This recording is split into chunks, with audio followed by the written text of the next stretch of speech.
বৃষ্টি শুরু হয়ে গেল। আমার যে এখন খুব ভয় লাগছে, আপু যে কখন আসবে। আজ বাবা মা কেউ বেঁচে নেই বলে আমার আপুকে রিজিকের খোঁজে বাহিরে বের হতে হয়। তা না হলে আমার আপু আমার কাছেই থাকতো। আমার এখন তাহলে ভয় লাগতো না। হায় আল্লাহ, তুমি আমার আপুকে তোমার হেফাজতে বাড়ি ফিরিয়ে এনে দাও। আসসালামু আলাইকুম ইয়ামিন, আমি চলে এসেছি। তুমি ভয় পেও না ভাইয়া। ওয়ালাইকুম আসসালাম আপু। হ্যাঁ আপু, আমি খুব ভয় পেয়েছিলাম। আমি আল্লাহর কাছে দোয়া করতেছিলাম যে তোমাকে যেন আল্লাহ হেফাজতে খুব দ্রুত বাড়ি ফিরিয়ে এনে দেয়।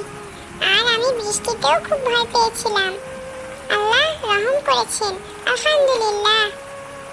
হ্যাঁ ইয়ামিন, আলহামদুলিল্লাহ, আল্লাহর অশেষ রহমতে আমি আল্লাহর হেফাজতেই বাড়ি ফিরে এসেছি। তুমি কি খাবার খেয়েছো দুপুরে? না আপু, আমি এখনো খাবার খাইনি। আমি তোমার জন্য অপেক্ষা করছিলাম যে তুমি কখন আসবে আর তোমার সাথে বসে একসাথে খাবো।